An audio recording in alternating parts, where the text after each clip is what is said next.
서방님, 이 낡은 상자 안에 대체 무엇이 들어있을까요? 왠지 모르게 불길한 예감이 드는 거려. 조심스러운 신부의 목소리가 작은 초가집을 가득 채웁니다. 철부지 신랑은 이 상자가 가져올 파란을 상상조차 하지 못했습니다. 이 상자가 조선의 운명을 바꿀 불씨가 될 줄 누가 알았을까요? 오늘 그 첫 이야기가 시작됩니다. 구독과 좋아요로 함께 해주세요. 조선시대 어느 한적한 마을, 풋풋한 신혼의 단꿈에 젖어든 어린 부부가 살고 있었습니다. 새 신랑은 겨우 13살, 새 신부는 15살로 2살 터울의 이들은 아직 철부지 소년소녀에 가까웠습니다.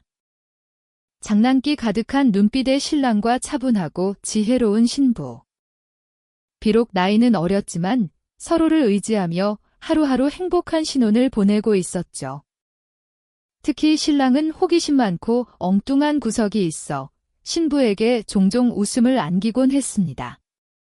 어느 화창한 봄날 오후, 신랑과 신부는 나란히 손을 잡고 마을 외곽의 숲길을 거닐었습니다.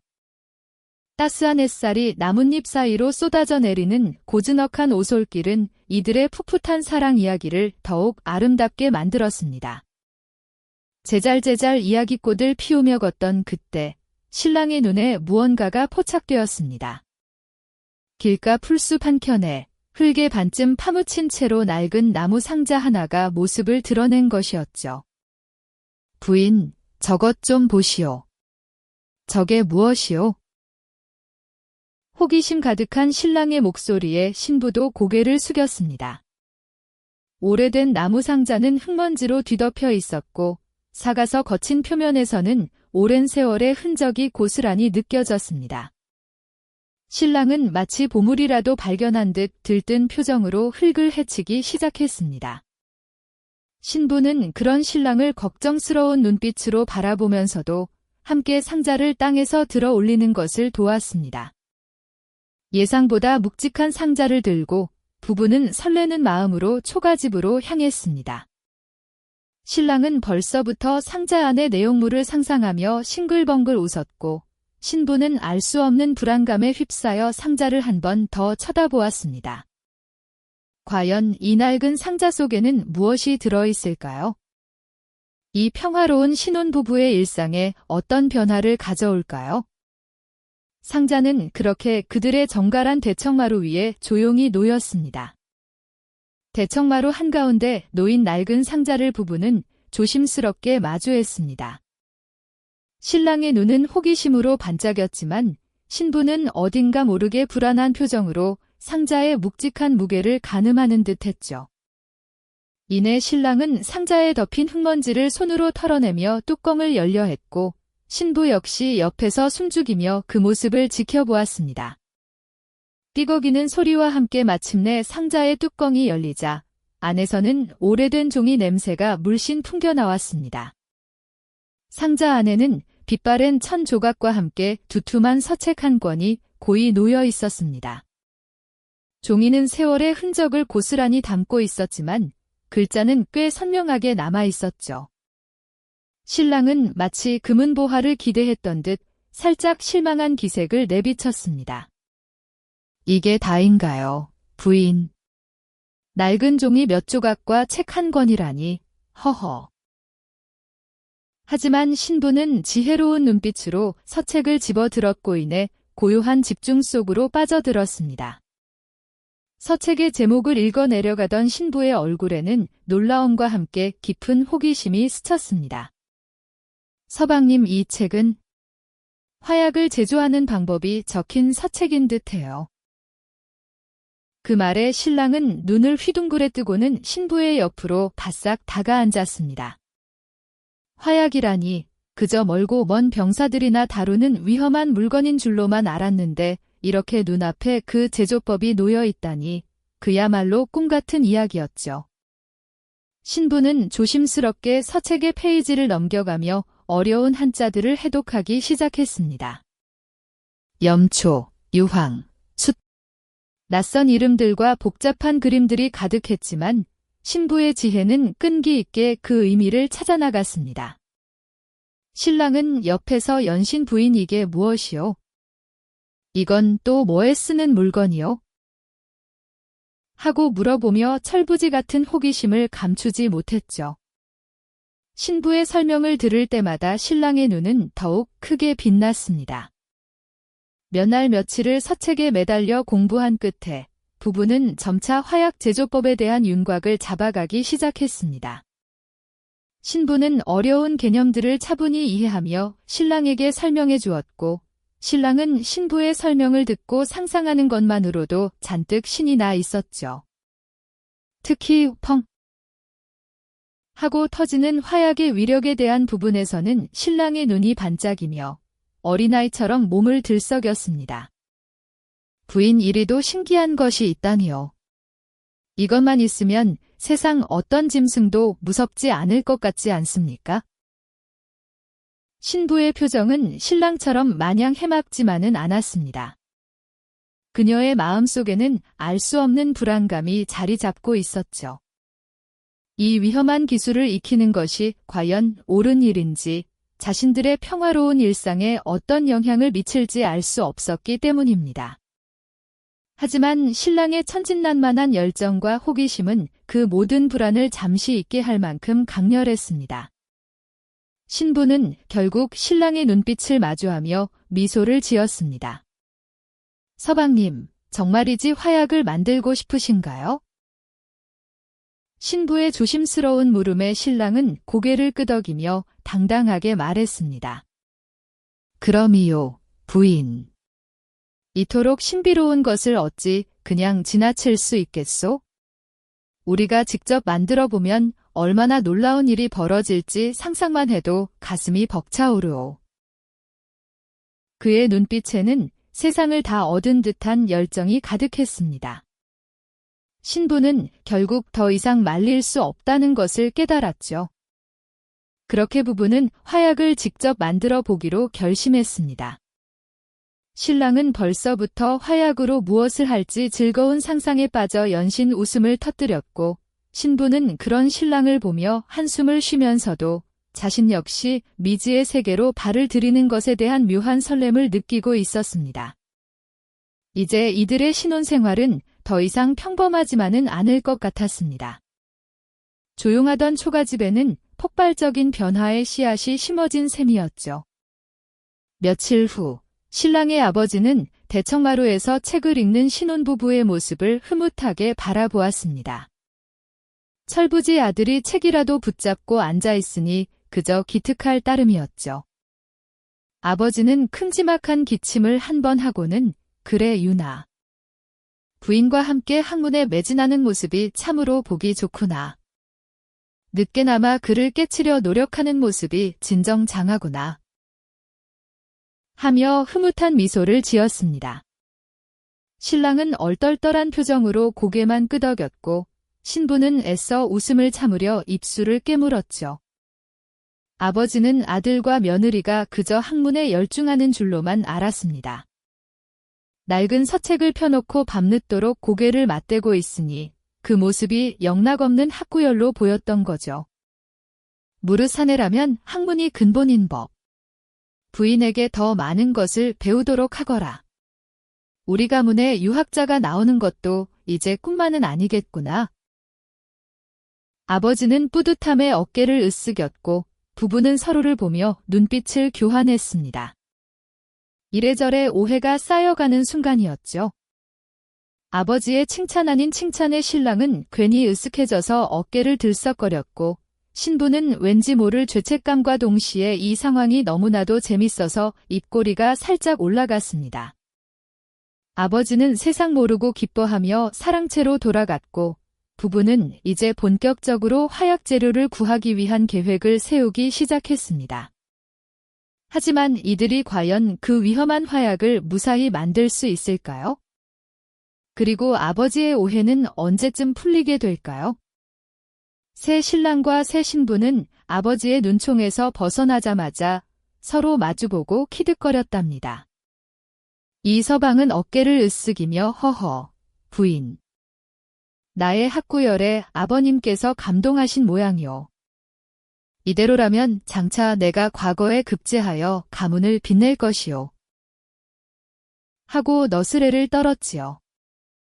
이에 신부는 서방님, 아버님께서는 서방님이 화약에 열중하는 줄은 꿈에도 모르실 테지요. 이제 첫 단추를 끼웠으니 다음 계획을 세워야 하여. 라며 차분하게 운을 떼었답니다. 두 사람의 눈빛은 비장했지만 그 속에는 장난기 어린 호기심이 가득했으니 과연 이들의 앞날에는 어떤 기상천외한 일들이 펼쳐질까요? 신부는 서책을 조심스레 펼쳐 보이며 첫 번째 재료인 유황에 대해 설명하기 시작했답니다. 서방님, 이 서책에 따르면 화약을 만드는데 가장 먼저 필요한 것은 바로 유황이어요. 노랗고 고운 가루 형태라고 나와 있는데 그런데 이걸 어디서 구해야 할지 막막하여요. 신부는 미간을 찌푸리며 걱정스러운 표정을 지었고 신랑은 턱을 괴고 골똘히 생각하는 신용을 했지요. 한참을 고민하던 신랑은 손뼉을 탁 치며 내가 어릴 적 장터에서 약재를 파는 할아버지를 본 적이 있소. 그분이라면 혹시 유황을 가지고 있을지도 모르오. 하고 외쳤답니다. 다음 날 아침 일찍 부부는 마을 장터로 향했답니다. 난생 처음 약재를 찾아 나선 신랑의 발걸음은 마치 보물이라도 찾으러 가는 탐험가처럼 가볍고 설레었지요. 신부는 그런 신랑을 보며 고개를 절레절레 흔들면서도 혹시나 신랑이 엉뚱한 짓을 할까 봐 눈을 떼지 않았답니다. 장터는 이른 시간임에도 불구하고 갖가지 물건을 파는 상인들과 물건을 구경하는 사람들로 북적였고 활기찬 기운이 가득했지요. 갖가지 진귀한 약재 냄새가 코끝을 스쳤고 신랑은 두리번거리며 유황을 파는 곳을 찾아 나섰습니다. 여러 약재상을 헤매던 신랑은 드디어 할아버지 약재상을 발견하고는 한달음에 달려갔습니다. 할아버지, 혹시 유황이라는 것을 파시오? 신랑은 숨을 헐떡이며 물었고 할아버지는 안경 너머로 신랑을 힐끗 보더니 퉁명스러운 목소리로 대답했습니다. 유황이라. 어린아이가 그런 것을 어디에 쓰려고 하느냐? 혹 병이라도 들었느냐? 유황은 함부로 쓰는 것이 아니다. 자칫하면 큰 탈이 날 수도 있는 위험한 약재다. 할아버지의 말에 신랑은 머리를 극적이며 난처한 표정을 지었습니다. 할아버지의 단호한 거절에 신랑은 실망한 얼굴로 신부에게 돌아왔습니다. 신부는 걱정스러운 눈빛으로 신랑을 바라보며 말했지요. 서방님, 유황은 독성이 강하여 함부로 팔지 않는 약재이니 그렇게 직접적으로 찾으시면 아니 되어요. 제가 다른 방법을 찾아볼 테니 너무 상심하지 마세요. 신부는 잠시 생각에 잠기더니 이내 좋은 생각이 떠올랐는지 빙긋 웃었답니다. 서방님, 우리 집 곳간에 쥐들이 너무 많아서 큰일이어요. 쥐를 쫓는데 유황을 태우면 좋다고 들었으니 혹 그 약재상에 다시 가서 쥐를 쫓을 약재를 찾는 척 유황을 조금만 달라고 해보면 어떨까요? 신부의 꾀에 신랑은 금세 얼굴에 화색이 돌았답니다. 어허. 역시 부인의 지혜는 하늘을 찌르는구나. 그렇게 하면 할아버지도 의심하지 않을 것이오. 신랑은 다시 할아버지 약재상으로 달려갔고 이번에는 진지한 얼굴로 말했지요. 할아버지, 저희 집 곳간에 쥐가 너무 많아서 곡식을 다 갉아먹고 있사옵니다. 쥐를 쫓는데 좋은 약재가 있다고 들었는데 혹시 유황을 조금만 얻을 수 있을까요? 아주 소량만 필요합니다요. 신랑은 최대한 불쌍한 표정을 지으며 할아버지를 설득하려 애썼답니다. 할아버지는 신랑의 말에 턱수염을 쓸어내리며 한참을 생각했습니다. 쥐를 쫓는다고? 이 철없는 녀석이 또 무슨 엉뚱한 짓을 하려는 것은 아닐까? 의심의 눈초리로 신랑을 쳐다보던 할아버지는 이내 포기한 듯 한숨을 내쉬더니 작은 종이에 쌓인 노란 가루를 내밀었답니다. 딱 한 줌만 주마. 쥐를 쫓을 때 쓰는 것이니 절대 먹거나 함부로 가지고 놀지 마라. 조금만 태워도 쥐들은 혼비백산할 게다. 할아버지는 신신당부하며 유황을 건네주었고 신랑은 마치 귀한 보물이라도 얻은 듯 조심스럽게 유황을 받아 들었습니다. 신랑은 유황을 손에 쥐고 금이 환영하는 장수처럼 의기양양하게 신부에게 돌아왔답니다. 부인, 보시오. 이 낭군이 드디어 유황을 구해왔소이다. 신부는 그런 신랑을 보며 웃음을 터뜨렸고 두 사람은 얼른 유황을 품에 안고 인적이 드문 곳으로 자리를 옮겼지요. 곳간으로 가는 길, 신랑은 연신 유황이 든 종이봉투를 흔들며 신이 났고 신부는 조마조마한 마음으로 주위를 경계했답니다. 혹여나 누가 이들의 수상한 행동을 눈치챌까 봐 걱정이 앞섰던 것이었지요. 가까스로 곳간에 도착한 부부는 아무도 보지 못하게 재빨리 유황을 깊숙한 곳에 숨겼답니다. 낡은 쌀독 및 먼지 쌓인 항아리 뒤, 온갖 잡동사니들이 가득한 곳간의 구석진 곳에 유황을 감춰놓자 신랑은 안도의 한숨을 내쉬었습니다. 휴 이제 첫 번째 재료는 무사히 구했소이다. 부인, 다음 재료는 무엇이요? 벌써부터 기대가 되는구려. 신랑의 눈은 반짝였고 신부 역시 작은 성취감에 미소를 지었지요. 하지만 이제 시작일 뿐 앞으로 이들에게는 더욱 험난하고 코믹한 여정이 기다리고 있었으니 과연 이들은 모든 재료를 무사히 구해 화약을 완성할 수 있을까요? 유황을 무사히 숨겨둔 신랑과 신부는 다시금 비밀스러운 서책을 펼쳤답니다. 낡은 종이 냄새가 코끝을 스치는 가운데 신부는 다음 장에 적힌 희미한 글자를 손가락으로 더듬으며 읽어내려갔지요. 두 번째 재료는 염초라 하였네요. 흙에서 나는 하얀 꽃이라니 대체 어떤 것을 말하는 걸까요?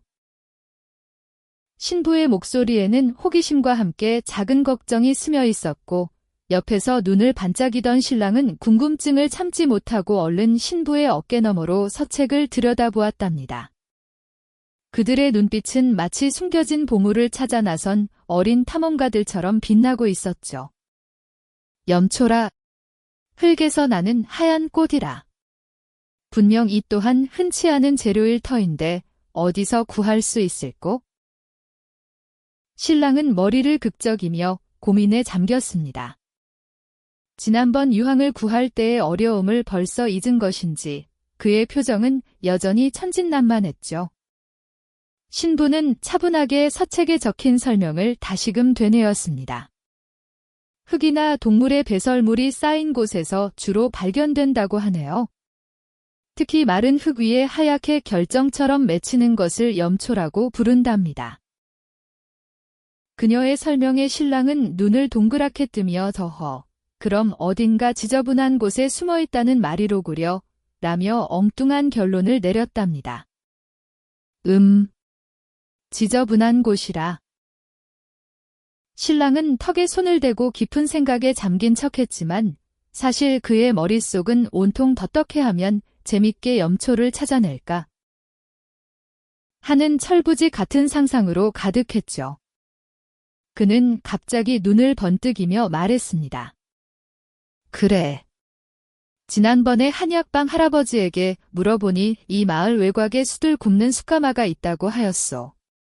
숯가마 근처는 늘 흙투성이에 온갖 것이 뒤섞여 지저분하기 짝이 없으니 그곳이라면 염초가 있을지도 모르오. 신부도 그 말에 고개를 끄덕였습니다.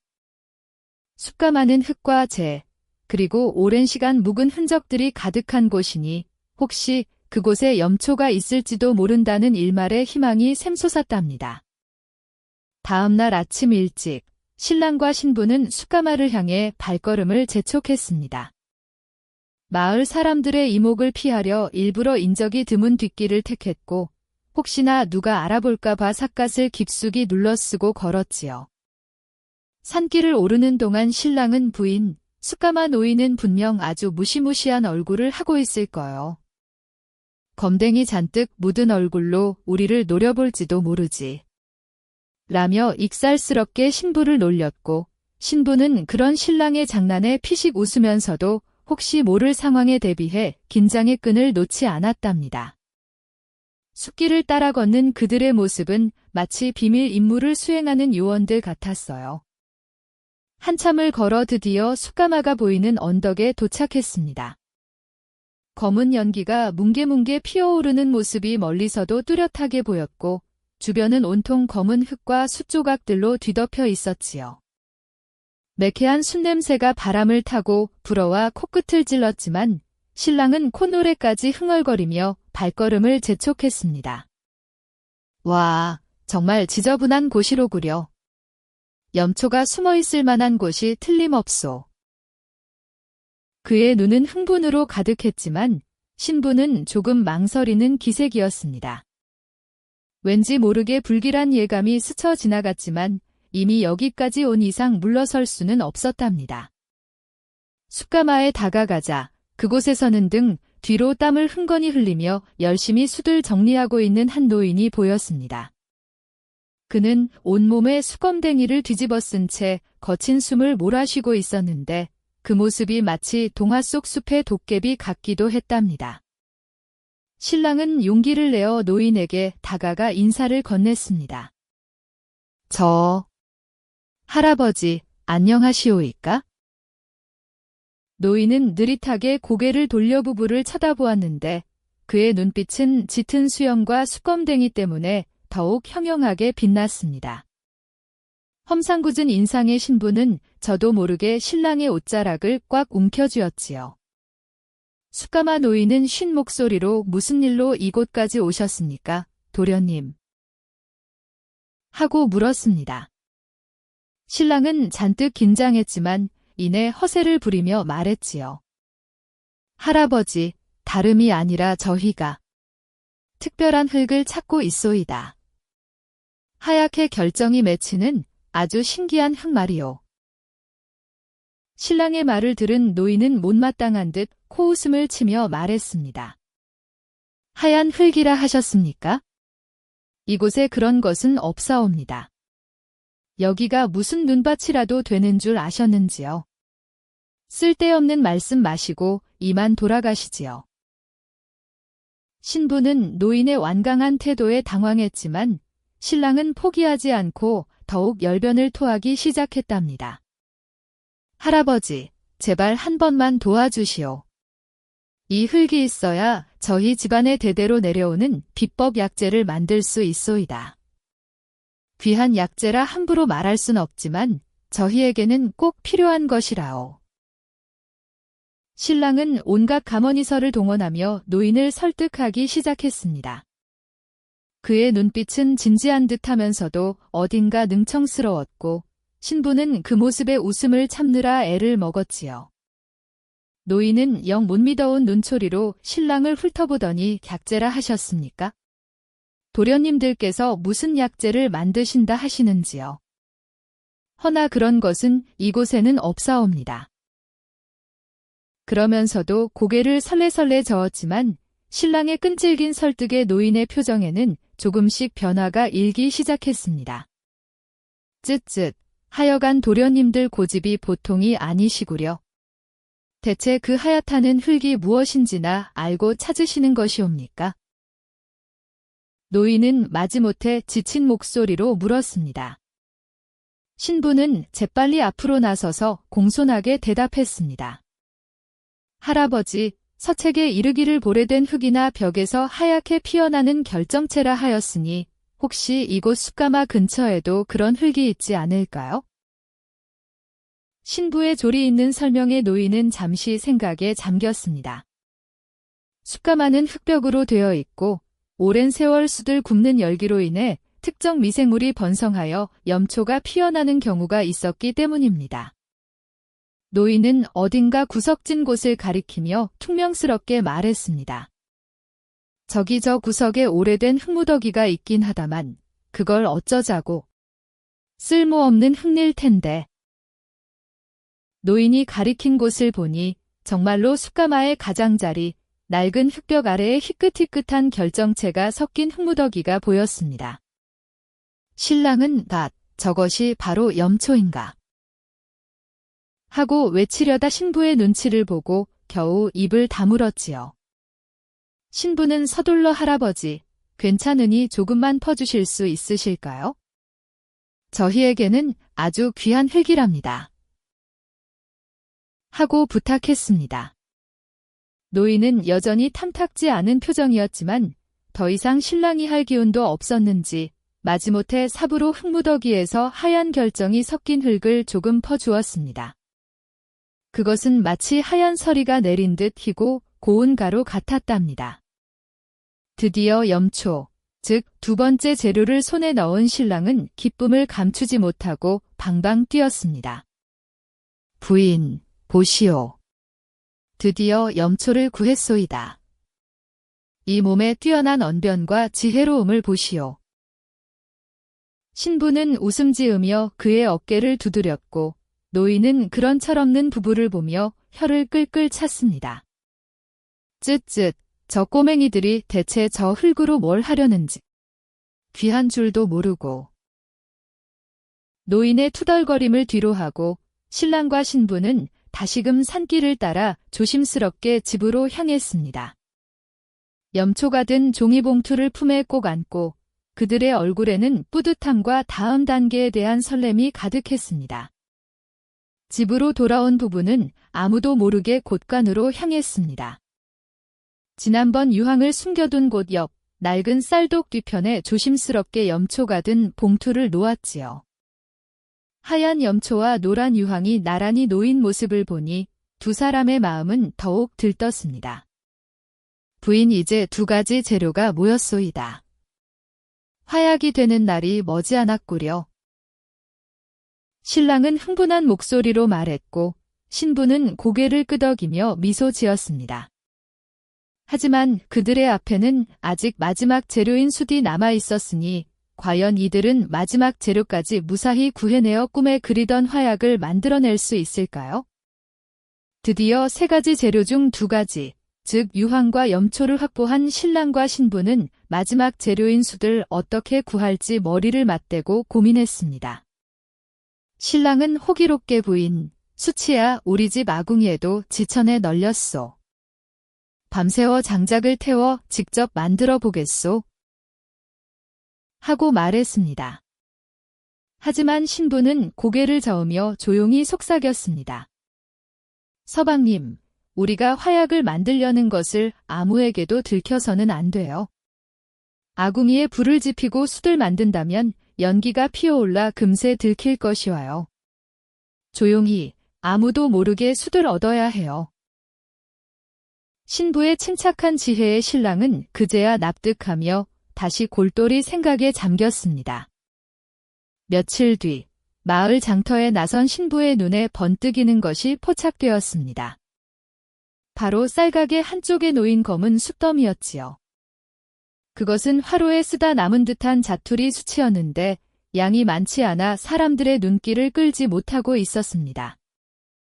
신부는 신랑에게 눈짓을 보냈고 신랑은 콧방귀를 끼며 저런 하찮은 수치로는 부족하오 라고 말하려다 신부의 매서운 눈빛에 움츠러들며 입을 꾹 다물었습니다.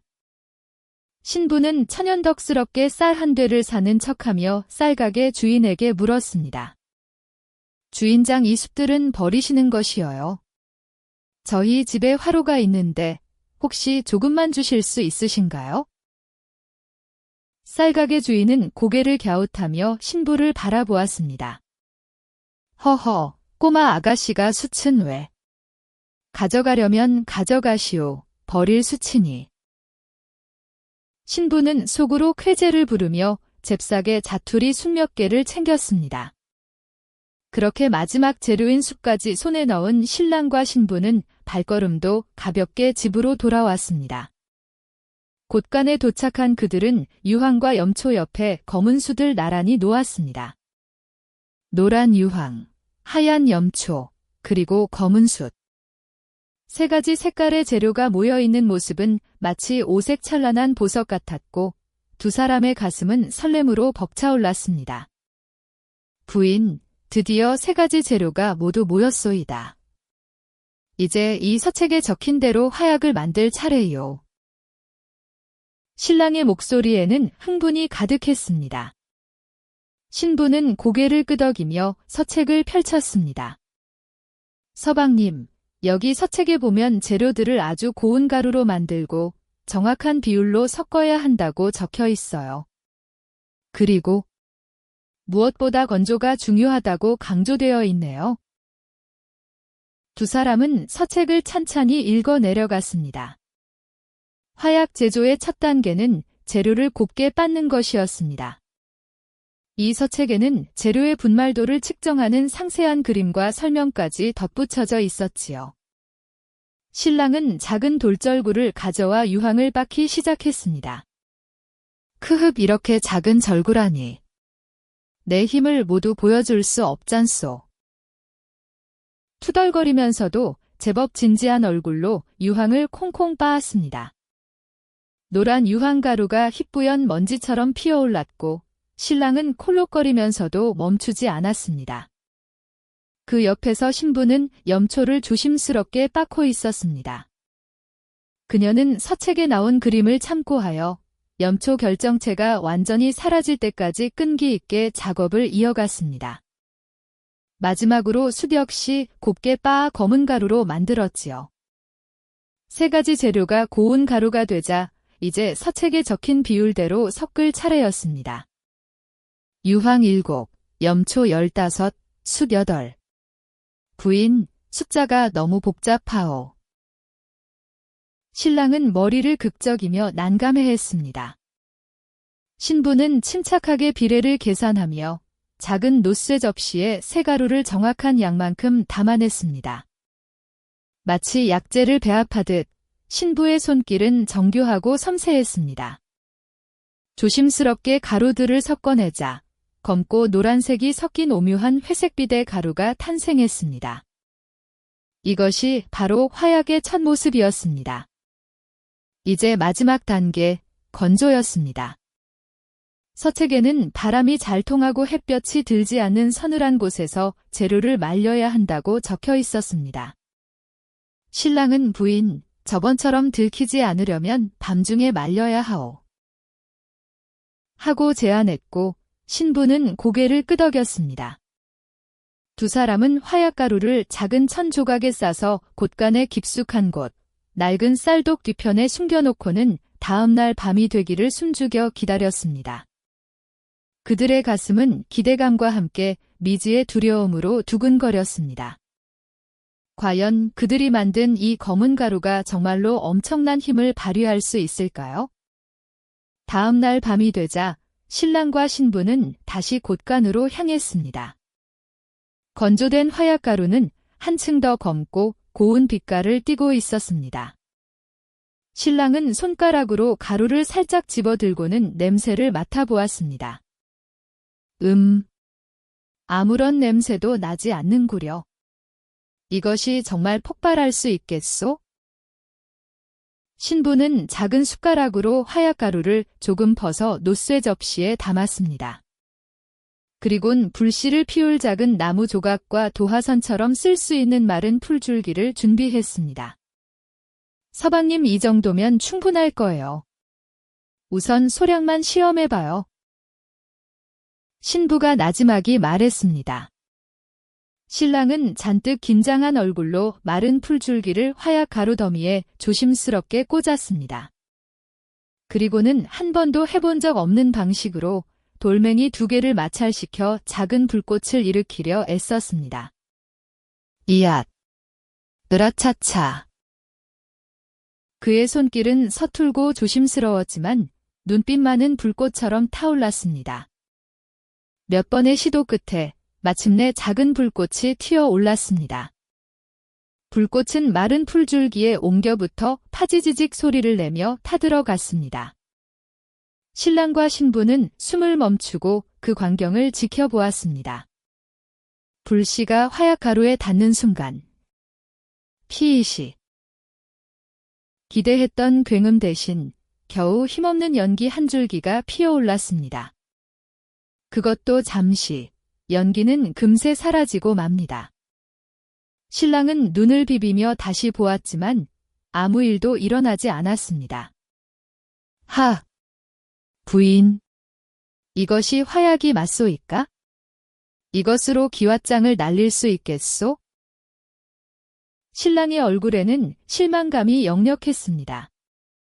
신부 역시 실망한 표정이었지만 그녀는 이내 서책을 다시 펼쳐들었습니다.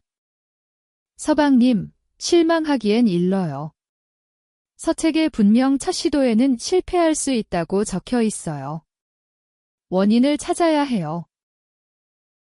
신부는 침착하게 서책의 내용을 하나하나 다시 짚어보았습니다. 여기 보세요.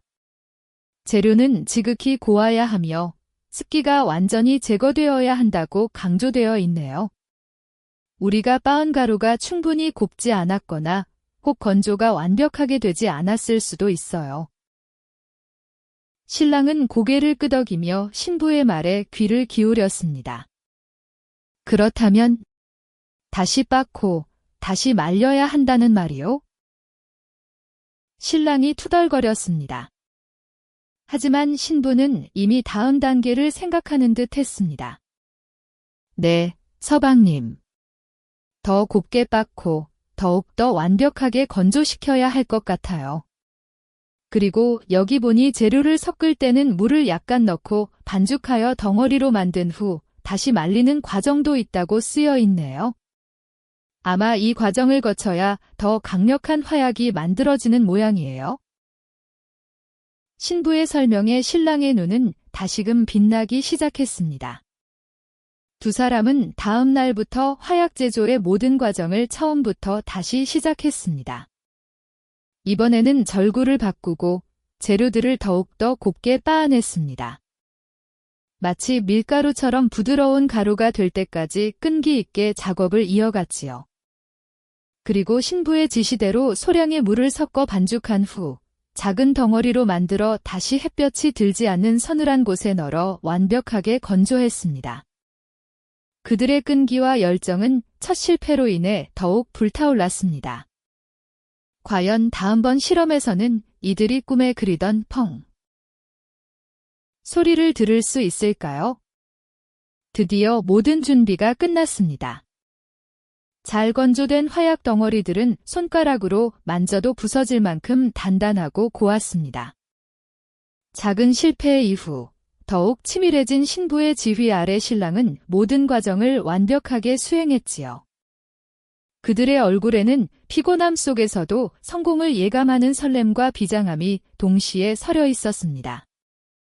서방님, 이번에는 반드시 성공할 것이어요. 이제 이것을 곳간으로 옮겨 조심스럽게 실험해야 할 것 같아요. 혹 모를 사태에 대비해야 하니까요. 신부의 목소리에는 단호함이 깃들어 있었고 신랑은 굳은 얼굴로 고개를 끄덕였습니다. 지난번처럼 작은 연기로 끝나지 않을 것이라는 막연한 예감이 두 사람의 마음속을 지배했습니다. 그들의 손에 들린 작은 덩어리들이 어떤 엄청난 변화를 가져올지 그들은 아직 상상조차 하지 못했습니다. 두 사람은 조심스럽게 곳간 안으로 들어섰습니다. 곳간은 평소 잘 사용하지 않는 잡동사니들이 가득한 먼지 쌓인 공간이었지만 그들에게는 비밀스러운 연구실이나 다름없었습니다. 신부는 곳간 한 구석에 작은 화로를 가져다 놓고 그 위에 흙으로 만든 튼튼한 그릇을 올렸습니다.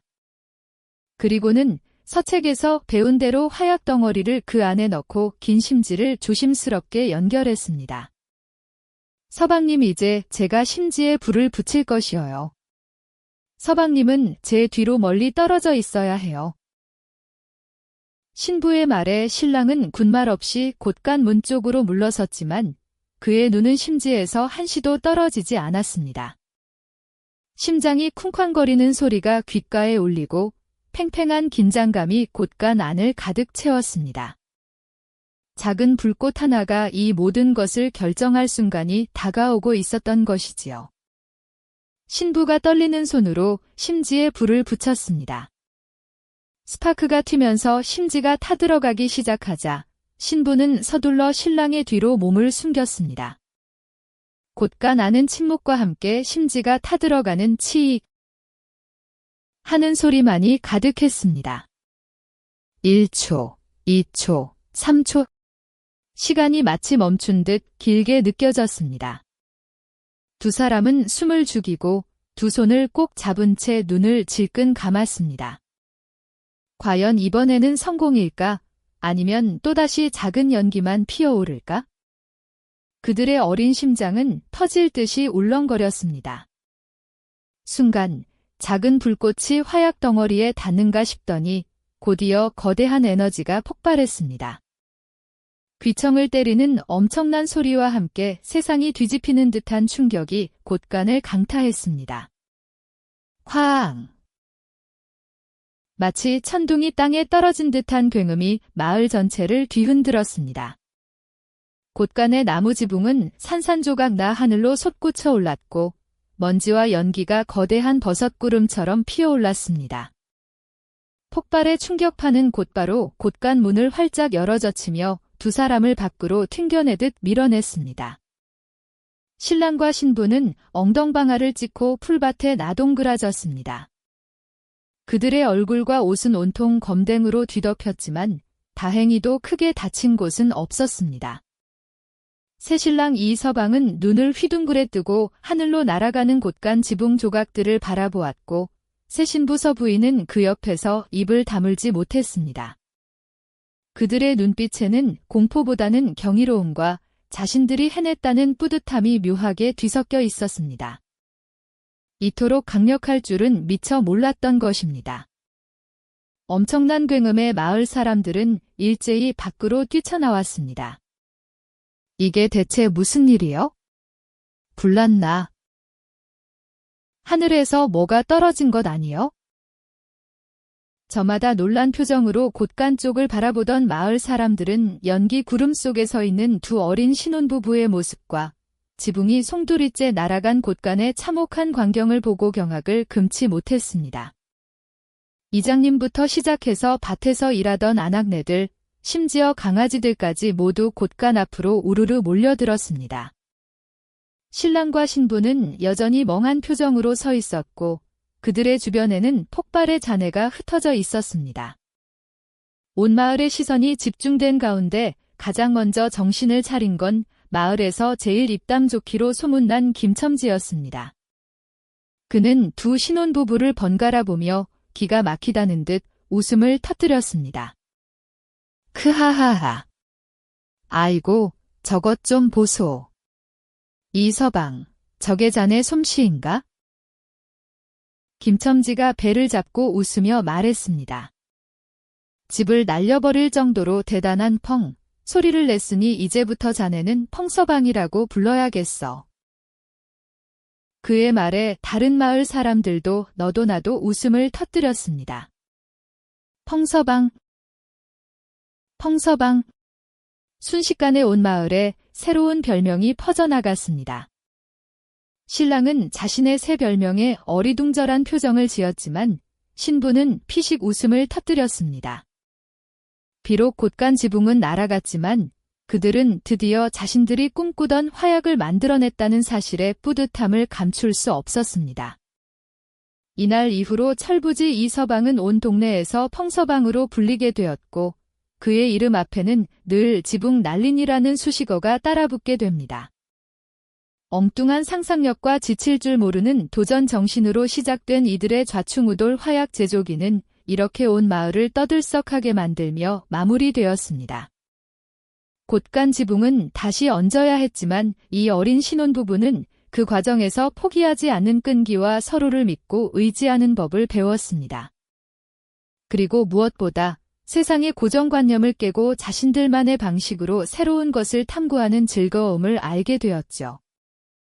펑서방 이라는 유쾌한 별명과 함께 그들의 신혼생활은 더욱 예측 불가능하고 흥미진진한 방향으로 흘러가게 될 것이었습니다.